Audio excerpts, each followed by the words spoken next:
ጤና ይስጥልን አድማጮች፣ ይህ ኢትዮ ፕላስ ነው። ኢራን የዓለም የሰላም ስጋት በመሆኗ ኒውክሌር አያስፈልጋትም ሲሉ የአሜሪካው ፕሬዝዳንት ተናገሩ። ፕሬዝዳንት ትራምፕ አሜሪካ የኢራንን የኒውክሌር ማብለያ ጣቢያዎች ላይ ድብደባ ባትፈጽም ኖሮ የተጀመረው የሐማስና የእስራኤል ድርድር በፍጹም ሊሳካ አይችልም ነበር ብለዋል። ሰሜን ኮሪያ አደገኛ አዲስ ሚሳኤል ይፋ አደረገች። ይህ ሚሳኤል መላው የአሜሪካን ግዛት የመድረስ አቅም እንዳለው ተነግሯል። የቱርክ ጦር የጋዛን ጸጥታ ለማስጠበቅ ዝግጅቱን እንዳጠናቀቀ ገለጸ። ጠቅላይ ሚኒስትር አብይ አህመድ የስልጤ ዞን ተወካዮች 800 ቤት ለአካባቢው ካልገነቡ ህዝብ እንዳይመርጣቸው አሳሰቡ። በሰሜን ወሎ ዞን በቅርቡ በተደረገው ውጊያ በርካታ ሰዎች መገደላቸውንና መቁሰላቸውን ዓለም አቀፉ ቀይ መስቀል ኮሚቴ ገለጸ። ሁሉንም ጉዳዮች በዝርዝር እናስደምጣቸዋለን። ኢትዮ ፕላስን ሰብስክራይብ፣ ቪዲዮዎቹን ደግሞ ላይክ እና ሼር እያደረጋችሁ ጥቂት ደቂቃዎችን ከኛ ጋር እንድታሳልፉ እንጋብዛችኋለን። ሰሜን ኮሪያ አደገኛ ሚሳኤል ይፋ አደረገች። ሰሜን ኮሪያ 80ኛ የሰራተኞች ቀንን አስመልክቶ አዲስ አህጉር አቋራጭ አደገኛ ሚሳኤል ይፋ አድርጋለች። ይህ ሚሳኤል 15000 ኪሎ ሜትር መጓዝ የሚችል ሲሆን በመላው አሜሪካ ግዛት የመድረስ አቅም እንዳለውም ተነግሮለታል። ኢራን የዓለም የሰላም ስጋት በመሆኗ ኒውክሌር አያስፈልጋትም ሲሉ የአሜሪካው ፕሬዝዳንት ትራምፕ ተናገሩ። የዩናይትድ ስቴትስ ፕሬዝዳንት ዶናልድ ትራምፕ አሜሪካ የኢራንን የኒውክሌር ማብለያ ጣቢያዎች ላይ ድብደባ ባትፈጽም ኖሮ የመካከለኛው ምስራቅ የተጀመረው የእስራኤልና ሐማስ ድርድር በፍጹም ሊሳካ የሚችል እንዳልነበር መናገራቸው ተሰምቷል። የዩናይትድ ስቴትስ ፕሬዝዳንት ዶናልድ ትራምፕ ለፎክስ ኒውስ በሰጡት ቃለ ምልልስ በዚህ ዓመት መጀመሪያ ላይ በኢራን የኒውክሌር መስሪያ ቤቶች ላይ ስለደረሰው ጥቃት ሲናገሩ የኒውክሌር ጦር መሳሪያ ለማምረት መቃረቧንና ይህ ቢሆን ኖሮ የጋዛ የሰላም ስምምነት ሊሳካ አይችልም ነበር ብለዋል። ፕሬዝዳንቱ በፎርዶ፣ ናታንዝ እና ኤስፋን በሚገኙ የኢራን የኒውክሌር ፋሲሊቲዎች ላይ የአሜሪካ የቦምብ ጥቃት የቴህራንን የኒውክሌር መርሃ ግብር በእጅጉ ያዳከመ ትልቅ ስኬት ነው። ከዚህ በኋላም ቴህራን በመካከለኛው ምስራቅ ፖለቲካ እጇን እንድትሰበስብ አድርጓልም ብለዋል። ትራምፕ ኢራን የኒውክሌር ጦር መሳሪያ ሊኖራት አንድ ወር ብቻ ቀርቷት ነበር እና ያ እንዲሆን ብንፈቅድ ኖሮ ይህ ስምምነት ሊሳካ አይችልም ነበር፣ ወይም ከሆነ በላዩ ላይ ታላቅ ደመና ይኖረው ነበር። ምክንያቱም ሐማስ የኒውክሌር ጦር መሳሪያ ያላት ሀገር ከጎኑ በመሆኗ በጭራሽ ለሰላም ሸብረክ አይልም ነበር ብለዋል። አክለውም ለሰላም ስምምነቱ የተደረገው ጥረት ዓለምን አንድ ያደረገና ኢራን የኒውክሌር ጦር መሳሪያ ብታገኝ በሰላሙ እድገት ላይ ጥቁር ደመና ይፈጥር ነበር። ኢራንን አቅም ማሳጣታችን ትክክለኛ ውሳኔ ነበር ብለዋል። የቱርክ ጦር የጋዛን ጸጥታ ለማስጠበቅ ዝግጅቱን እንዳጠናቀቀ ገለጸም። የቱርክ ጦር ጋዛ ላይ ላለ ማንኛውም ተልዕኮ መዘጋጀቱን ይፋ አድርጓል። በተኩስ አቁም ስምምነቱ መሰረት ቱርክ ተኩስ አቁሙን የማስፈጸም ስልጣን እንዳላት ይታወቃል። በዚህ መሰረት የቱርክ ጦር ወደ ጋዛ እንደሚንቀሳቀስና የጋዛን ሰላም ለማስጠበቅ እንዲሁም ተኩስ አቁሙን ለማረጋገጥ እንደተዘጋጀ ጦሩ ይፋ አድርጓል። ፕሬዝዳንት ጣይብ ኤርዶሃን እንዳረጋገጡት ቱርክ የጋዛ ተኩስ አቁምን ገቢር ለማድረግ በቀጥታ ትሳተፋለች። ጠቅላይ ሚኒስትር አብይ አህመድ የስልጤ ዞን ተወካዮች 800 ቤት ለአካባቢው ካልገነቡ በመጪው ምርጫ ህዝብ እንዳይመርጣቸው አሳስቡ።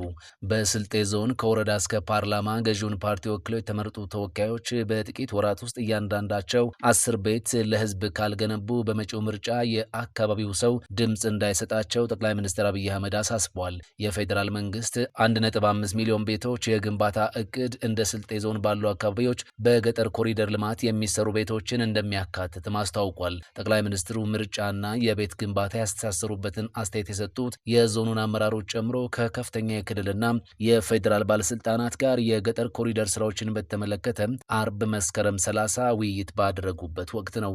የኢትዮጵያ መንግስት በከተሞች ከሚያከናውነው የኮሪደር ልማት በተጨማሪ በገጠርም ተመሳሳይ ፕሮጀክቶች መጀመሩን ጠቅላይ ሚኒስትር አብይ ያስታወቁት ልክ የዛሬ ዓመት አካባቢ ነበር።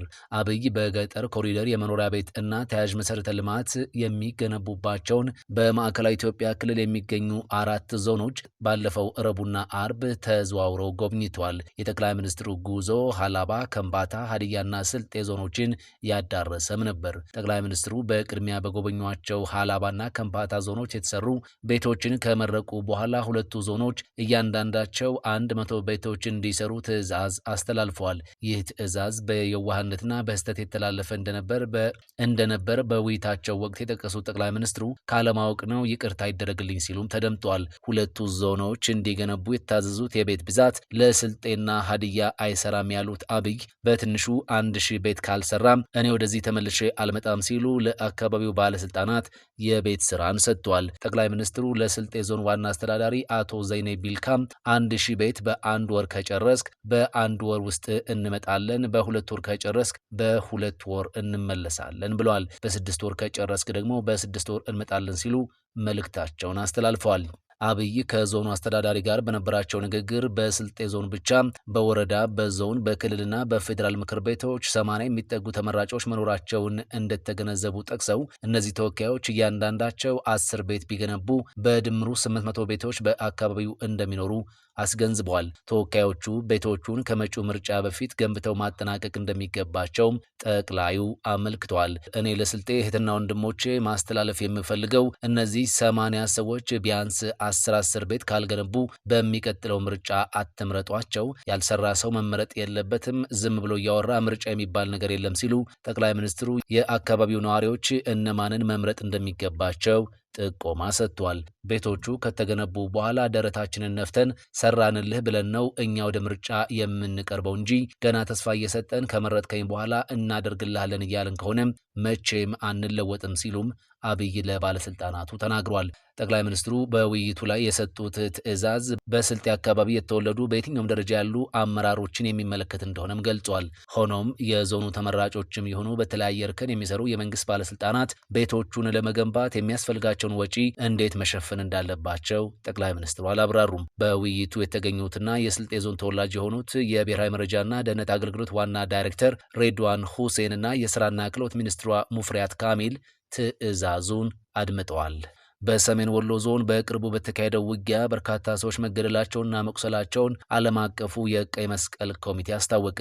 ዓለም አቀፉ የቀይ መስቀል ኮሚቴ በአማራ ክልል በተለይም በሰሜን ወሎ ዞን በመንግስት ኃይሎችና በአማራ ፋኖ ታጣቂ ቡድን መካከል በተካሄደው ግጭት ሳቢያ በርካታ ሰዎች መሞታቸውና መቁሰላቸውን ይፋ አድርጓል። ኮሚቴው በመስከረም ወር ላይ ድንገተኛ ግጭት መባባስ መከሰቱን ተከትሎ በአካባቢው ያለው ሰብአዊ ሁኔታ በእጅጉ ማሽቆልቆሉን ገልጿል። ይህም የበርካታ ሰዎች ሞት፣ የተዋጊዎች መማረክና ሌሎች ከባድ ሰብአዊ ችግሮችን አስከትሏል ብሏል። ዓለም አቀፉ ቀይ መስቀል ኮሚቴ በላሊበላ የቡድን መሪ የሆኑት ማርቲን ታልማን በግጭት ከባድ ጉዳት ከደረሰባቸው የቁል መስክ እና የሙጃ አካባቢዎች መመለሳቸውን ገልጸው ባለፉት ቅርብ ቀናት ውስጥ በሰሜን ወሎ ዞን ብዙ ሰዎች ተገድለዋል ወይም ቆስለዋል ብለዋል። የአካባቢው የጤና ሰራተኞች ውስን በሆኑ መሳሪያዎች ታግዘው የቆሰሉ ተዋጊዎችንና ንጹሃን ዜጎችን አክመዋል። 16 በጽኑ የቆሰሉ ምርኮኞች አስቸኳይ ቀዶ ሕክምና ያስፈልጋቸዋል። ከነዚህ ውስጥ 5ቱ ደግሞ ሕይወታቸውን ለማዳን በሰዓታት ውስጥ ሕክምና ማግኘት ይኖርባቸዋል ሲሉም ገልጸዋል። አድማጮች ለሰዓቱ ያዘጋጀናቸው መረጃዎች በዚሁ ተጠናቀዋል። ኢትዮ ፕላስን ሰብስክራይብ፣ ቪዲዮዎቹን ደግሞ ላይክ እና ሼር እያደረጋችሁ ስለምታበረታቱን እናመሰግናችኋለን።